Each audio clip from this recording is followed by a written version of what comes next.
What's going on, everybody? Welcome back to another episode of Mod Stars. I'm your host, Z. I know it's been a minute, but I'm back, and I got more stuff for you guys today. Now, what we're going to talk about is the Ford Fusion and the Lincoln MKZ, both the 2-liter 4-cylinder turbo, as well as the V6, the 2.7, and the 3-liter V6 as well. Before we get started, be sure to like, subscribe, and share with everybody.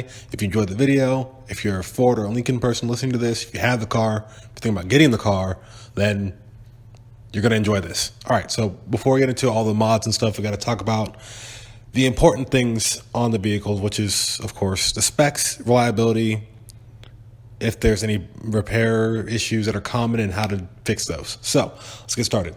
As we know, the Ford Fusion EcoBoost is a 2-liter turbo, just like the 2-liter MKZ. It's 230 horsepower, 270 foot-pounds of torque. The front-wheel drive models weigh 34,031 pounds. There are some all-wheel drive options that weigh 37,028 pounds. 0 to 60 is around 8.9. I'm sure it's a little bit quicker with the all-wheel drive. Quarter mile is 16.7 for the front-wheel drive, and for the all-wheel drive for the 2 liters, apparently 15.7. So roughly a second quicker. I'm not sure how accurate these claims are. It's just what I could find. It was very hard to find anything. Now, from 2016, there was an update on the engine. It became a twin scroll turbo, an aluminum block, redesigned cylinder head, higher compression ratio as well. Now, common problems. Unfortunately, during this time, a lot of Ford's vehicles, especially 4-cylinder vehicles, had shifting problems. Well, of course, the transmissions. Some argue it's the valve body or software with the TCM. Others argue that you can get the valve body repaired or the TCM updated, depending on the software. Maybe you can even get the transmission upgraded from level 10 transmissions, for example, but we're not going to talk about that right now because it's kind of pricey. So a simple thing you could do, of course, excuse me, is check maintenance records or just avoid certain years of these models, certain years of this car. So 2008, 2012, 2013, 2014, 2016, basically 2017 and up is good. So just if you get a 2017 one, you shouldn't have to worry as much, if at all. But of course, do your homework, do your research. If you have earlier model Fusions or MKZs, then again, do your research. Maybe you can find an aftermarket solution, maybe a tuner to help with the shifting issues, or even get the valve body upgrade, so on and so forth. Moving on. The leaking struts and axle shaft seal. Those are pretty simple. We're going to talk about the struts later on, but the axle shaft seal, you can actually find it for $35. Now, another common problem is the power steering assist. I believe it's an electric power steering system.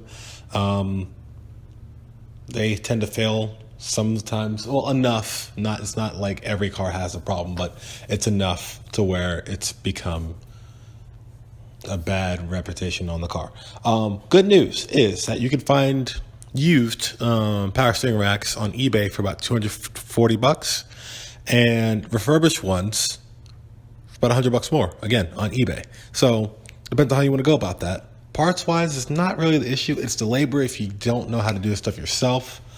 But that's something for another time, to figure out how to turn wrenches on things and try to find shops that are reputable. That depends on where you're at and how, mechanic savvy you are, or a friend, or so on and so forth. But yeah, so anywhere from $250 to $350 for a new power steering rack if you need it. Especially, these are more common on higher mile cars. I can only assume that means anything about 150,000 miles and up. But don't really know what exactly means by high mile when it comes to these cars.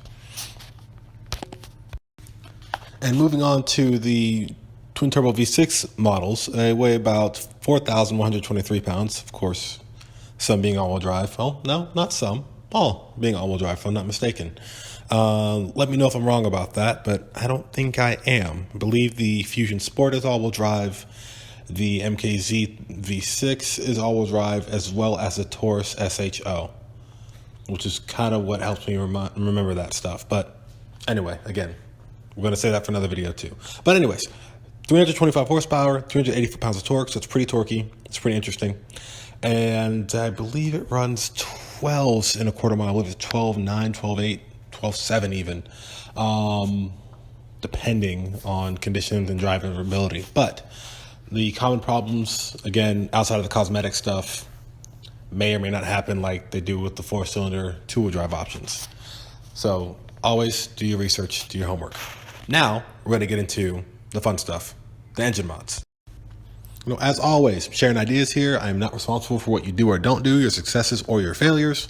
If the video helps you, of course, say thank you or enjoy it, whatever. But outside of that, I'm not making you do this stuff to your vehicle. Look up your local laws. If you need stuff that's 50 state legal, go that route or whatever. You make your bed, you sleep in it. So mods that I do here, especially this is the next episode of the Sleeper series, which is great. Really love the concept and focus on doing things on budget and having things be as complete as possible. So when I talk about parts, we're not just going to talk about engine mods. We're also going to talk about brake suspension and things of that nature as well. Things that are relatively simple and relatively affordable. That being said, let's start off with air filters. So if you've been around for a minute, we know intakes, or unless it's eBay or whatever, aren't really cheap anymore.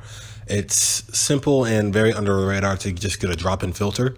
The most reputable, the most common is K&N. So K&N filter, about 40 to probably even $80. You probably wouldn't be more than that.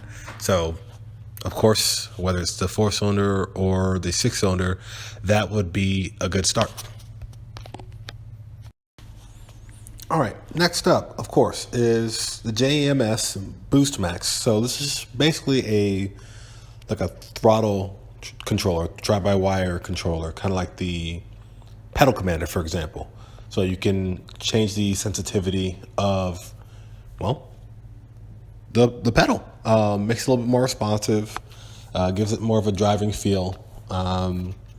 It may not add any horsepower or anything like that, but it will be a better experience driving the car that way. So for a feel or even a way to engage with your car more, I would recommend it. It is an option. The prices, by the time you look at this part, or any of these parts, might be different than this video, but it's around $300 for that. If you want a full tuner, there is the SCT tuner, which is about $420. Custom tune on that, depending on the shop you go to, it's around $160. Now, just to be clear, I'm not being paid, not yet anyway, by any companies to talk about their products, not being sponsored, not yet anyway. If I am, I'll just tell you guys, but I'm not yet. With that being said, Steeda will be a provider of most of the parts I'm going to mention for these cars today.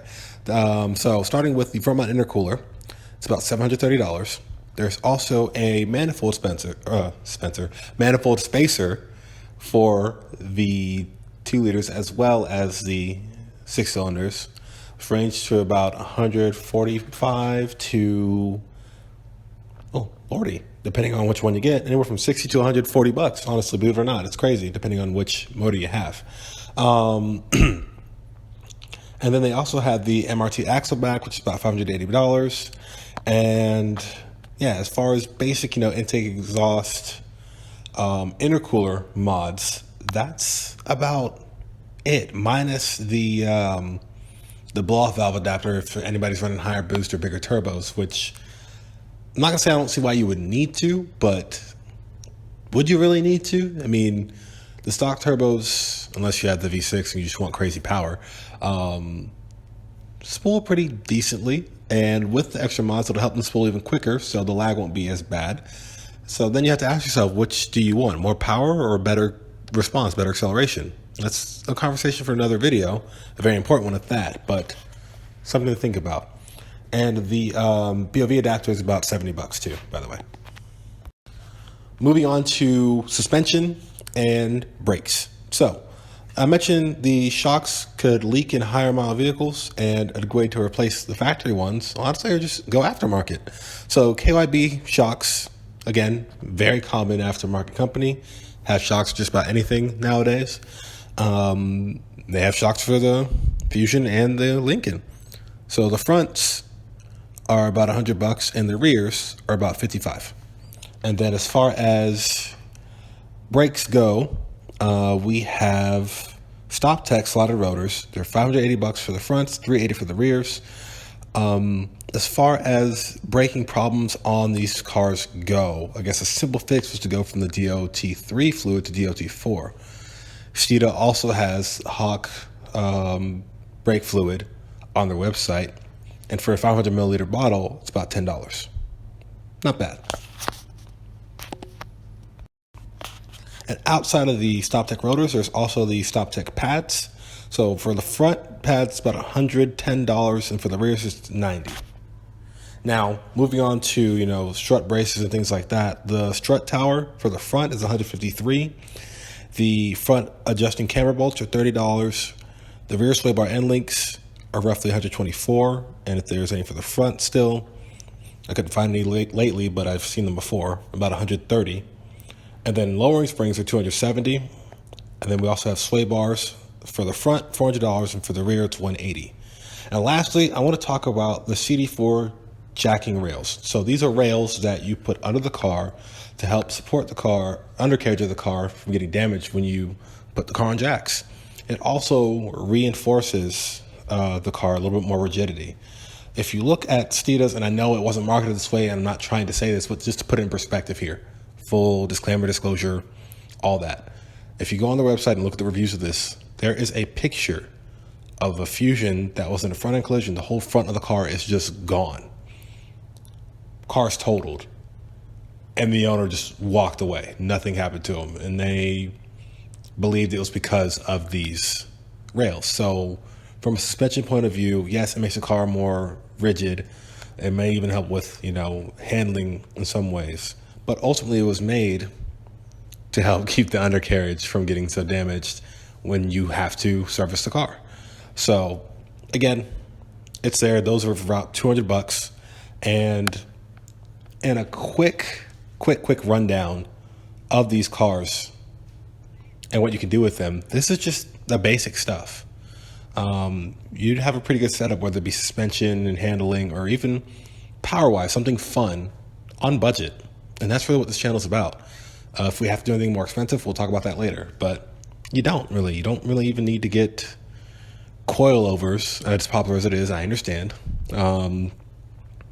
Or do the most and spend money you don't have, or on stuff that you won't really use to the fullest potential anyway. So with even the engine mods alone, you can make close to 200 foot-pounds of torque on the 4 cylinders, which is enough to compete with really any muscle car that I can think of that's stock, of course, keeping the sleeper status. And if you have the V6, the twin turbos, will just, have fun, roasting everything in town, because you probably will. 400 horsepower or more of the all-wheel drive setups, and you're running what, 11s maybe, which is like the newest M3 or GTR times Hellcat times whatever, stock, depending on who's driving in road conditions or whatever. But ultimately, the point is, you could even compete with those. Something to think about. That's it for today's video. Let me know what you guys thought. Thank you for listening. I am Z. Welcome to Model Starts if you're new. If you're not new, welcome back. And as always, have a great day.